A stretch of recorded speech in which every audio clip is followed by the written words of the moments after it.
pitifully mute, crackling timber, a temper-tooth cries. In the hut my accordion sings, telling tales of your smile and your eyes. Near Moscow, snow-covered fields, windswept shrubbery whisper you. At this hour I want you to hear how my voice sings longing you. 70 years ago, the 9th of May became a special date in our country. Victory Day, the day of our glory, the day of our pride, the day of our happy tears. Turning our thoughts and memory to the events of the Second World War, to its spectacular battles, we are proud to say that the historic victory was objective. The whole country, all the people of the Soviet Union fought against the fascists for the future of the world. Only the bravest people can live through the horrors of war. That is why the war is meant to be the man's business. But Soviet women have displayed even greater courage. During the Second World War, there were 800,000 female soldiers in the Red Army. Women were not only nurses or the rare workers, but they also fought with the enemy in equal terms with men. Names of thousands of lost heroines are carved on the obelisks, saved in the music and literature, and pictured in the posters of those times. Under any bombing, female anti-aircraft gunners remained at their guns. During the Battle of Stalingrad, they organized Zenith barrier and brought down about 1,000 German aircraft. The invaders had never got such a defeat before this engagement.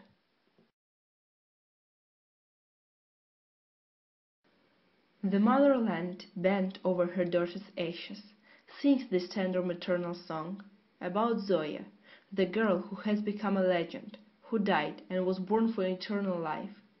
The native land inspired her with courage. The great nation educated her with pride. And the girl has become fine as a white birch. Like the Russian heart, she was frank and noble. Dmitry Shostakovich, Song for Zoya. One of the most enduring tales of heroism from the days of the Second World War is the story of the Soviet partisan Zoya Kosmodemyanskaya. She was 17 years old when her homeland was invaded by the German army on the 22nd of June 1941. She applied to the district committee of the Komsomol, requesting a role in combat operations at the front. At night, in early December 1941, Zoya set out for Petrisheva as a part of a small partisan detachment.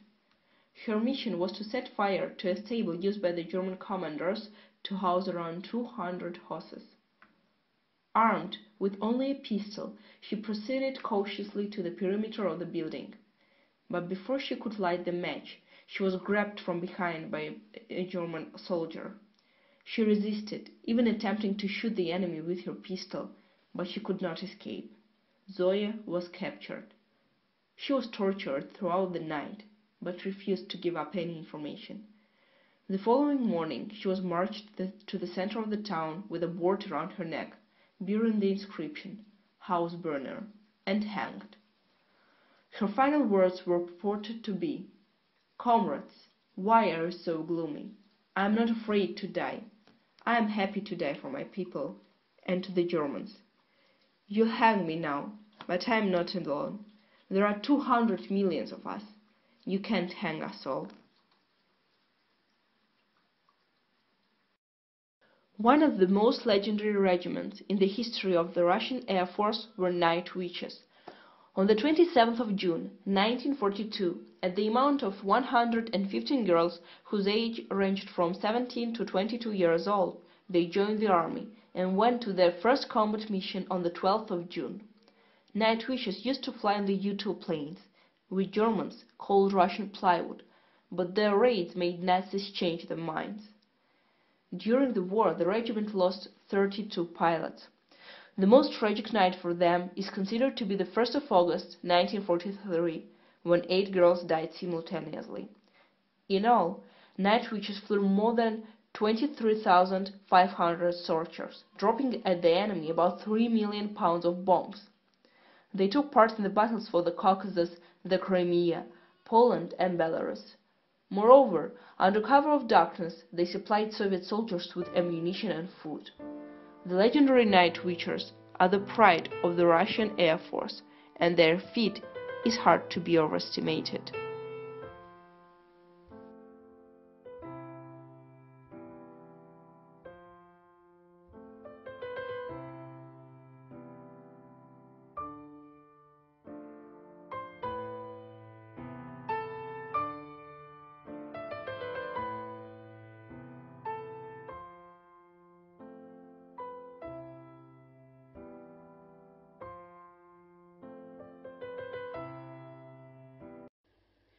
In the Coastal Army, among the men sailors, there was a girl.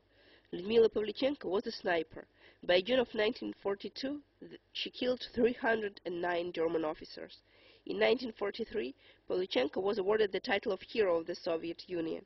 During her trip to the USA, American country singer Woody Guthrie wrote her a song, Miss Pavlichenko.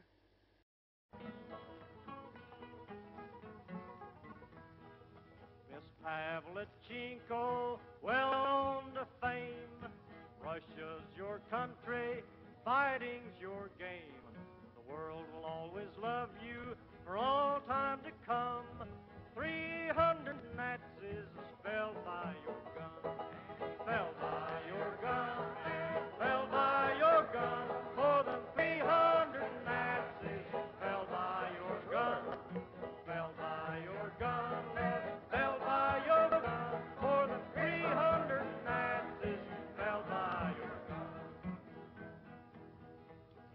Mountains and canyons, quiet as a deer, down in the forest, knowing no fear.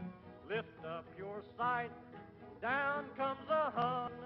300 Nazis fell by your gun.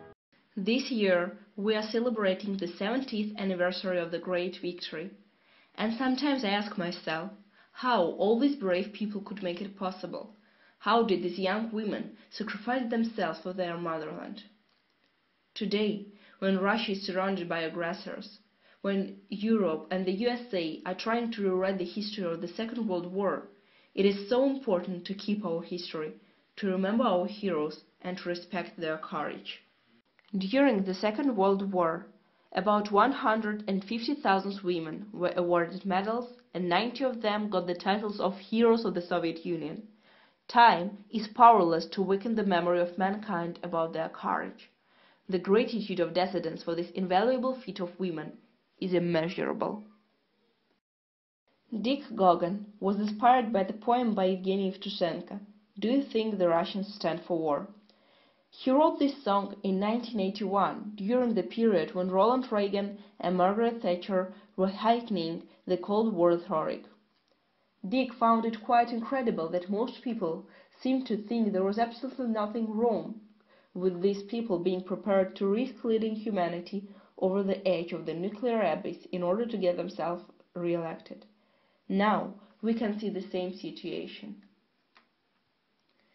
70 years ago, our country saved this fragile planet. Now it's time for reasonable people to unite again. Do you think that the Russians want war?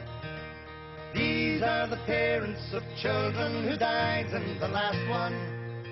Do you think that it's possible, knowing their past, they'd ever consider repeating the last?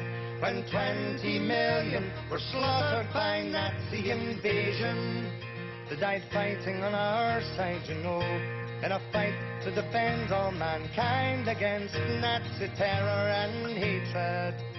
In the name of humanity bitterly torn, in the name of our children as yet to be born.